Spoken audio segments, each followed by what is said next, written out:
With that title, you're probably expecting me to do some sort of new introduction to an eBay course.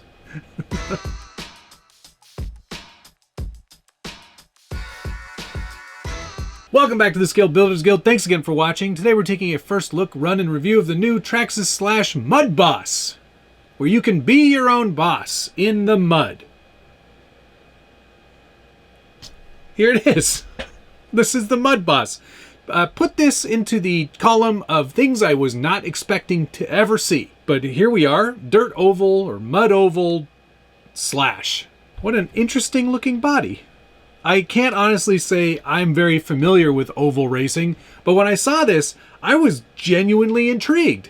And I think that this would be a great place to start some spec racing right here in the city. Not a huge barrier to entry, stock electronics keeping it simple, a whole bunch of colors to choose from so everybody gets their own, and lots of number stickers to be childish with.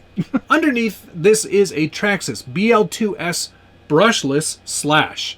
And there's not much more to report in that department. The big things, of course, are this different body, new wheels and tires, and just a general sort of like refresh of what you could be doing with a slash. So here's the body, big honkin', like look at the size of this thing, is big. It is very much kind of designed to look like these dirt oval cars, open front wheels, closed rear wheels, lots of aero. I guess to help make it faster. Not as super rigid body as we've seen in the past, but there is a lot of Lexan here. I guess, you know, it's really just kind of meant to be as lightweight as possible to really let the performance of the slash shine through. Traxxas has integrated all of their body clip free mounting systems to most of their range now, and this one is no different. I love the come hither milady. Also on that body there is a very nicely detailed Lexan driver. He looks pretty good in there actually, and while he is like, you know, maybe just like torso height, they added a little roll cage in there too to kind of add a little more realism to the whole thing. Big old plastic rear diffuser or spoiler there to help get that downforce. I know that from Formula. The Lexan on the back here, this is pretty flimsy. I can see this if you're racing against others and a little bit of rubbing, that could pretty easily tear, I believe. That's much thinner than I would expect, and will probably not be as durable as you'd perhaps want it to be. Otherwise though, nice looking body, lots of different color options here. I think there's like 5. Let me see. There we go. Red, white, and blue, orange, sort of a orange and blue, purple and blue, and green and blue.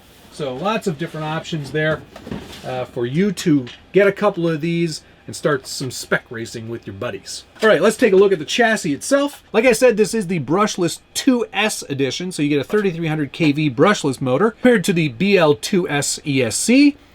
There is a sealed receiver box, as you would expect on any Traxxas vehicle.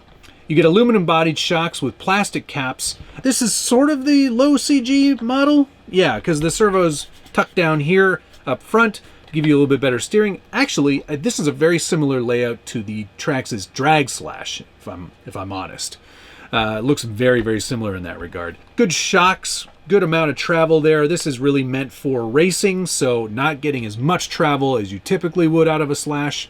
The bigger differences that are obvious, different rear cage here for the rear bumper, and a different front bumper too. A nice low slung style front kind of tubed out bumper, which I really do like the look of. A nice welcome change here is a new licensed tire. This is the Hoosier angle block tire, very much meant for dirt racing, and really nice looking tread pattern and a nice reasonable size. I do very much like these wheels too. Not a beadlock by any means. These are plastic glue on, and it's still like a 2.2 3.0 style wheel, so you could get other options in the short course kind of market if you needed to get more grip or less grip.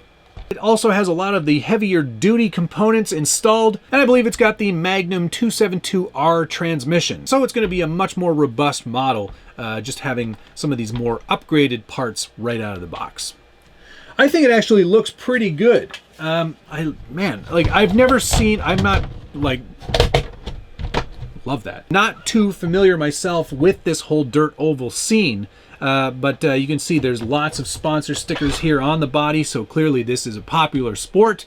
And I just really like the look of this, and I think, honestly, it could be a really great new spec class. I would love to see a whole bunch of people racing these around. I think that would be just awesome.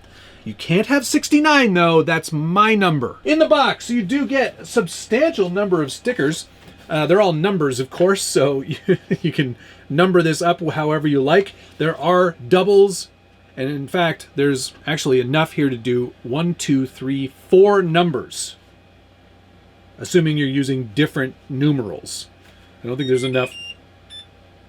My battery's charged. I can take this out now. There's not enough to do all the same number throughout, unless you were to do like single digits. Then you could do whatever you wanted. But really nice to see that many included. Some manufacturers don't include enough to do a 69. You can't fire me, I quit.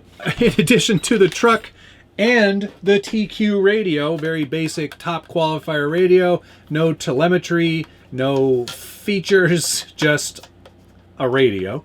But fits in the hand quite comfortably, and if you've got long spindly fingers, you can drive it one-handed, like me. There's also a couple of manuals, a warranty card, a phone block for smaller batteries, and some assorted tools that you will need to tool. And there you go, that's everything you get in the box, and that's everything I can tell you about the car. Let's take it outside and see how it does. Hopefully I can find a dirt oval that's near me.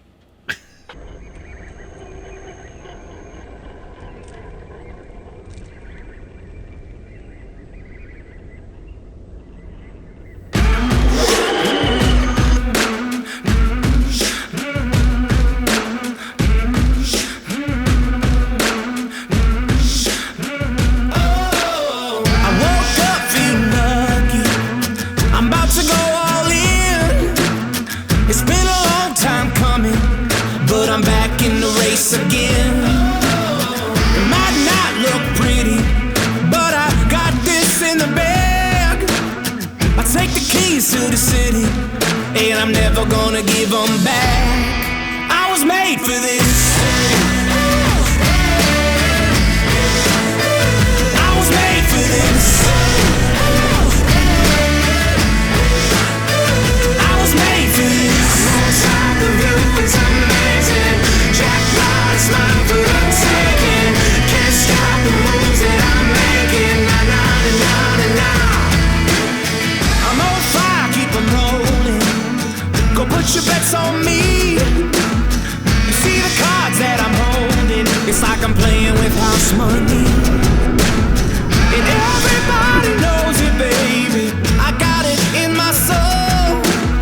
Yeah, hard work looks easy when everything you touch turns gold. I was made for this. I was made for this. I was made for this. Outside the view is amazing. Jackpot, smile for a second. Can't stop the moves that I'm making. Na na na na na. All right, a little full speed running, no slow motion, no fancy camera tricks, just my iPhone and the car. And trying to give it a reasonable amount of acceleration here, just to show you what it looks like in real time. And the only thing I found while driving it, if you hit something, if you bump into another car perhaps, those panels towards the rear, after like the rear quarter panel there, they do tend to get stuck under the tire, and it actually does reduce the amount of speed you can get. So there it is right there. Pop that back out, and off you go again. This tire compound on pavement also makes a really good noise.